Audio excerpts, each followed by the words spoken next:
Salve minhas amigas, meus amigos, eu estou aqui hoje mais uma vez com a presença do Dr. Léo, Dr. Leonardo, nosso parceiro, nosso amigo, o médico da associação também, do Instituto Éden, e eu vou convidar vocês para a gente dar uma olhada. Eu já falei que a gente pegou as sementes que nasceram dentro da própria estufa, né, do ciclo anterior, algumas ficaram bastante tempo lá, a gente foi transplantar por último lá no fundo, e essas acabaram sendo as primeiras a florir porque não tinha iluminação nenhuma que chegava lá. E eu acho que tem umas plantinhas lá que já vai dar pra gente colher, Léo. Vamos lá dar uma olhada? Bora ver se dá pra fazer remédio já com elas. Vamos lá, vamos lá. Eu acho que vai ter alguma coisinha aqui que vai dar bom. Depois a gente dá uma passeada para mostrar o resto das coisas, mas é um primeiro passo. E já aproveitando, né? Tem algumas dúvidas aí do pessoal, né, Léo? Eu vou fazer uma primeira pergunta para você, que é uma pergunta muito recorrente para mim, né? Eu preciso ou eu posso, eu sempre recebo essas perguntas das duas formas, eu preciso ou eu posso tirar os medicamentos de farmácia quando eu começo a fazer o uso do óleo? Perfeito. A gente abriu a caixinha de perguntas semana passada e a gente recebeu bastante pergunta, né, sobre questões jurídicas e questões da medicina. E essa é uma pergunta que muita gente faz, mesmo porque muita gente toma muitos remédios para dor, para sono, para depressão, ansiedade. E não necessariamente a gente tira o remédio de primeira, a gente mantém inicialmente as medicações, mas remédios, por exemplo, benzodiazepínicos, né, clonazepam, diazepam, o famoso Zolpidem, que gerou uma epidemia de vícios aí, e dependência, a gente consegue, com o progredir do tratamento, muito provavelmente tirar essas medicações, entre outras, né? A gente usa muito quetiapina, às vezes em idoso que fica irritado com Alzheimer, e é muito comum a gente conseguir tirar.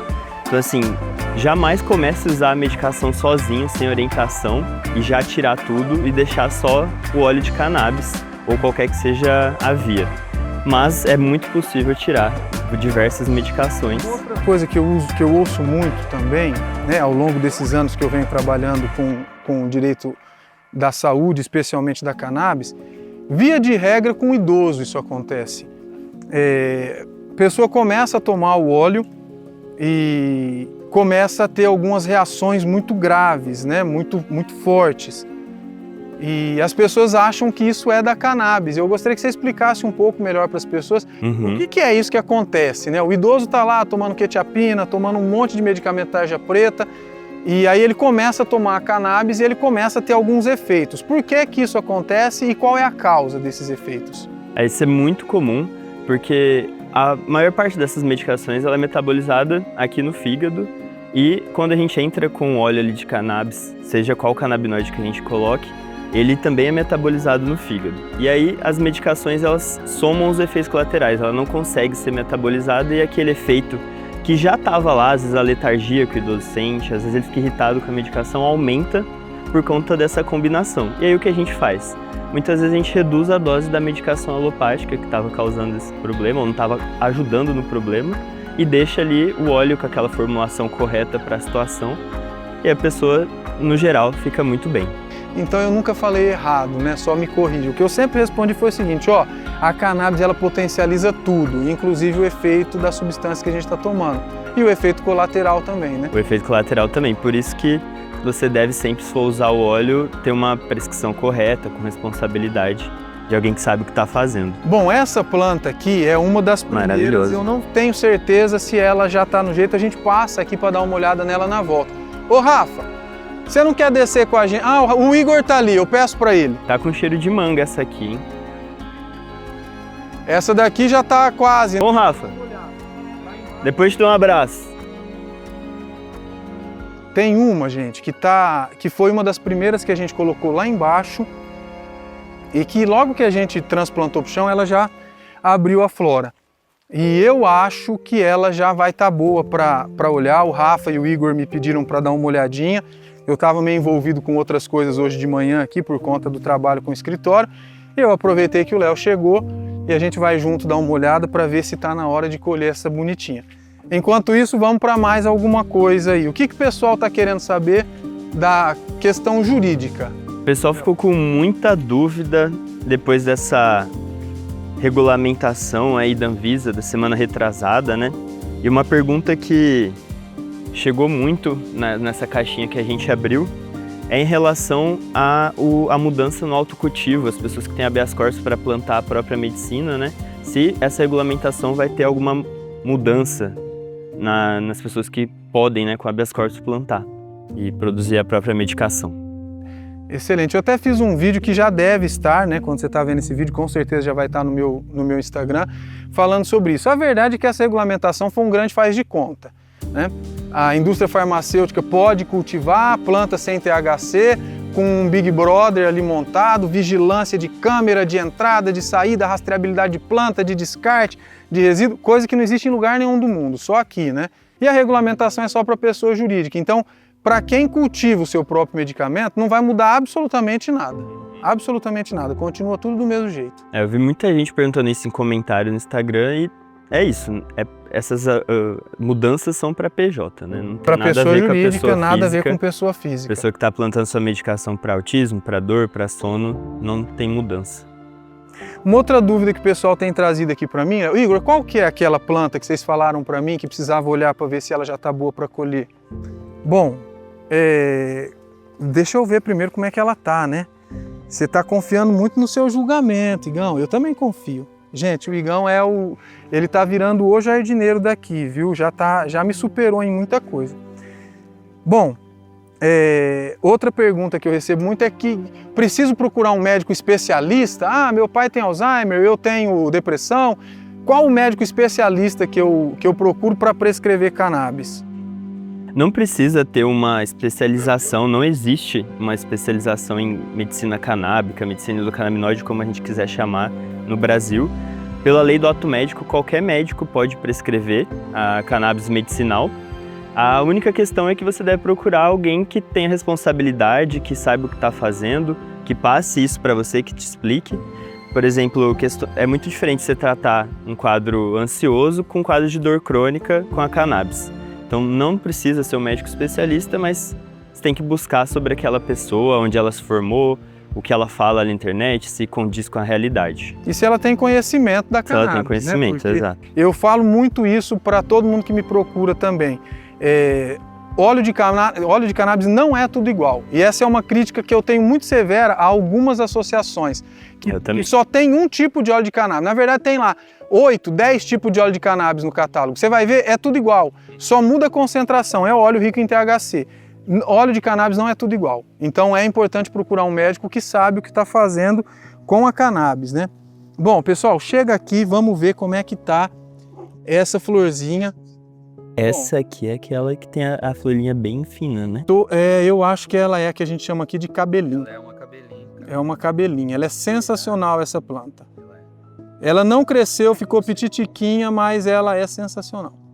Ó, tem bastante cristalzinho ainda, mas ela já tem bastante âmbar. Essa planta... Como que diferencia se dá ou não para colher? Para colher, assim, quando ela começa a resinar, ela passa por 3 fases, tá? A primeira, ela fica bem cristalininha assim, ó. É a fase em que a planta está produzindo muito CBG e CBN, né? E os outros canabinoides que depois eles acabam se derivando no CBD, no THC. Quando ela branqueia, é porque ela já está ficando carregada de THC. E a hora que ela começa a ficar âmbar, é porque o CBD já está terminando de sintetizar. Então essa daqui, ó, a imagem não ficou das melhores não, mas essa daqui dá para ver que ela está com bastante cristal e já ficando âmbar. Ela está pulando do cristal para o âmbar sem passar muito por essa fase esbranquiçada. Ah, mas por que isso está acontecendo? Gente, condições extremas, né? A gente vive numa região aqui que é de condições extremas. Ou chove muito, ou fica seco, ou esfria, ou faz muito calor. E nós estamos vindo aqui de um período em que a gente pegou muita tempestade do final de ano e começo de janeiro. Depois nós pegamos uns dias aqui de uns 15 dias, né, Igão? Praticamente sem chuva. E agora nós estamos há 10 dias, agora tá sol, o céu tá azul. Faz 10 dias que a gente não vê isso aqui. O céu azulou, tava só tempo nublado e chuva muita chuva mesmo.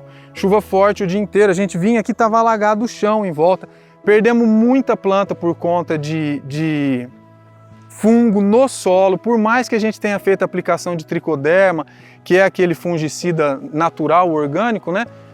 A gente ainda assim perdeu algumas plantas porque a umidade estava muito exagerada. Graças a Deus, esses fungos, como a gente foi fazendo a aplicação de fungicida, eles não passaram para as flores, eles ficaram só na raiz. Então a gente conseguiu fazer o controle, vamos colher bem menos, mas o aprendizado que a gente está tirando desse ciclo é um negócio absurdo, né? E já estamos com um projeto de como que a gente vai fazer o próximo ciclo de verão, que vai ser bem diferente desse, porque... Não, o próximo de verão. O de inverno a gente vai fazer depois, né? Que a gente não iria fazer se tivesse dado tudo certo, e a gente vai ter que fazer um cultivo de inverno para poder suprir a necessidade da associação, que agora a gente pode fornecer, né? E nós vamos precisar fazer um cultivo de inverno, mas nós já vamos pensar no cultivo de verão do ano que vem. Por quê? Porque nós já vimos que do jeito que a gente fez aqui, não é que não dá certo, mas a gente tem que pensar em algumas estratégias para proteger a planta dessas condições extremas. Olha isso aqui, caiu um raio nesse limoeiro aqui, rachou o limoeiro no meio, do lado das plantas, né? Bem no meio do canteiro das plantas. Então assim, são condições bem extremas mesmo, né?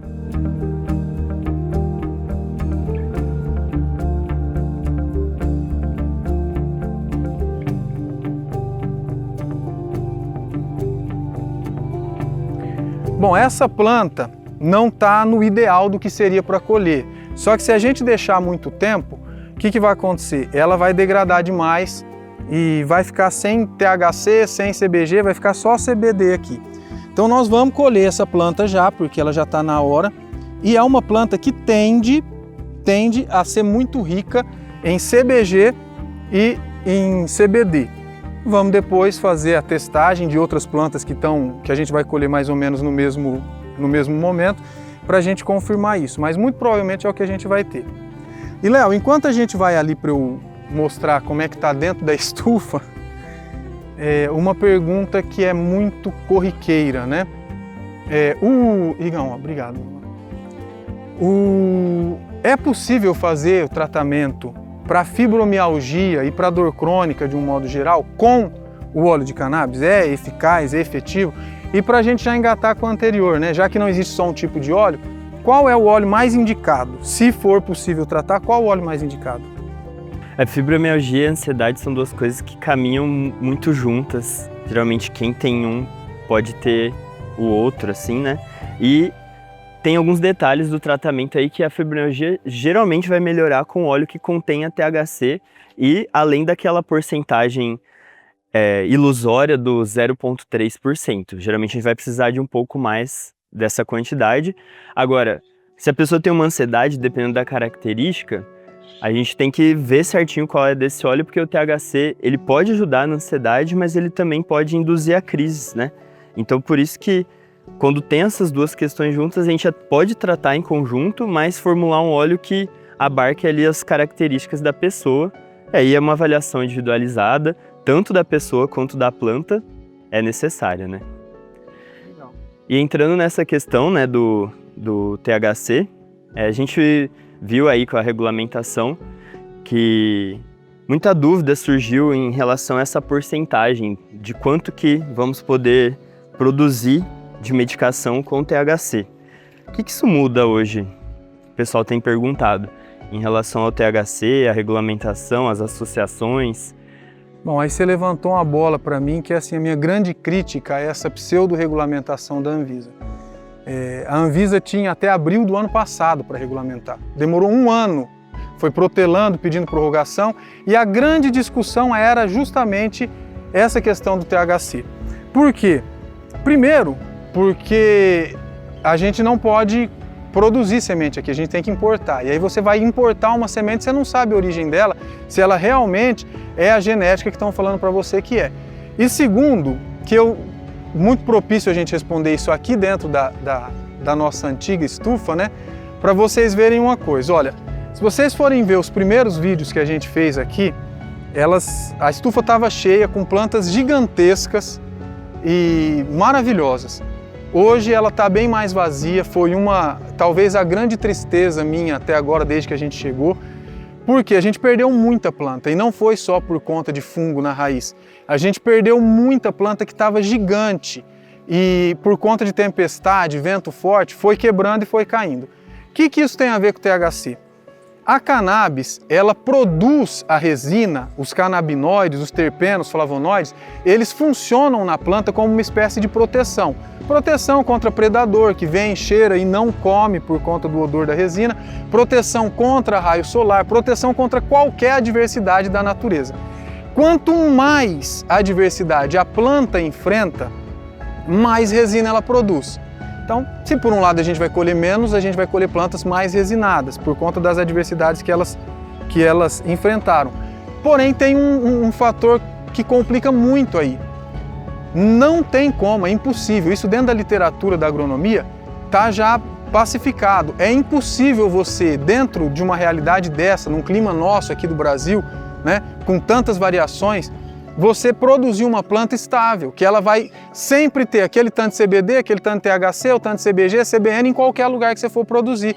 O Brasil é um país de dimensões continentais e de climas extremamente variados. É impossível você plantar uma planta num clima desse nosso e ela produzir só 0,3% de THC. Nenhuma genética vai produzir só 0,3%.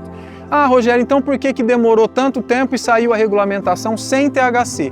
Porque para laboratório farmacêutico e para farmácia de manipulação não pode THC, até 0,3%. Então por que demorou todo esse tempo, todo mundo circulando em volta da mesma questão e agora saiu do jeito que estava desde o começo? Porque na verdade, gente, a gente trabalha com associação aqui, mas a gente não pode ser hipócrita, a verdade é que a questão não acabou sendo o THC. Nas outras propostas não tinha nada previsto a respeito das associações. E as associações ficaram fazendo um movimento muito forte e uma pressão muito forte, buscando políticos, vários políticos abraçaram a causa e pressionaram a Anvisa para que não saísse a regulamentação antes, porque não havia menção às associações. Agora tem.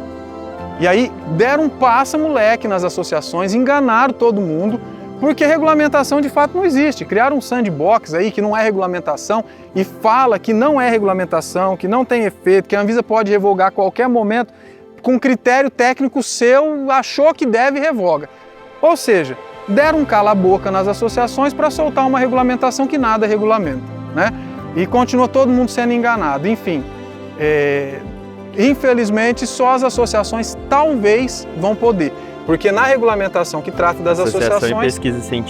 Pesquisa científica vai poder... Mas um adendo que eu queria fazer é que muita gente critica a cannabis por falta de estudo científico, que é uma falácia, porque existe muitos estudos bons, e esse valor de 0,3% ele não é científico. Pra vocês terem ideia, tem países do mundo que regulamentaram e colocaram um teto assim, de 1,5%, 1%, e ainda eles conseguem esticar esse teto para cima dependendo da condição a ser tratada. Então é completamente assim, arbitrário, né? Esse 0,3% vem de uma pesquisazinha de 1976 que foi feita para diferenciar cânhamo de cannabis, de maconha, para um critério simples. O que a gente vai usar para efeito psicoativo, o que a gente vai usar para fazer corda, tijolo, entendeu? É simplesmente isso. Não existe nenhum critério técnico científico para isso, né? É pura falácia, pura mentira, né? Pura balela. Enfim, a gente acabou se estendendo um pouquinho mais. Não tem como quando junta ficar trocando ideia, né? Léo, quer despedir do pessoal? Pessoal, acompanhem aqui, a gente vai falar muito sobre a questão da jardinagem, né? E eu vou entrar para o próprio tratamento. Para mim é muito bonito ver as plantas e depois saber que elas vão poder atuar numa crise de irritabilidade em crianças autistas, numa pessoa que está sentindo dor há anos. Então, para mim é uma coisa totalmente diferente do que a gente costuma fazer na medicina ocidental, né? E o fato é, tem ciência por trás, tem estudos e tem realmente melhora das pessoas. Isso que faz a gente caminhar. É isso aí, antes de eu dar o adeus não, né? O até logo, até semana que vem, eu só quero dizer uma coisa. Para que não venham os boca aberta de plantão falar, essa planta tá mal, ela tá precisando de nutriente. Não, essa planta, que ela tem uma característica de ter flor pequena e ela já tá com a flora assim, um pouquinho adiantada. Então, na floração, a flor vai puxando o nutriente da folha. A gente não desfolhou essa planta porque não tinha necessidade, então ela vai perdendo nutriente e as folhas vão caindo naturalmente ou a gente tira, né? Feito esse esclarecimento, eu me despeço de vocês com um forte abraço e um beijo e a gente se vê na próxima semana.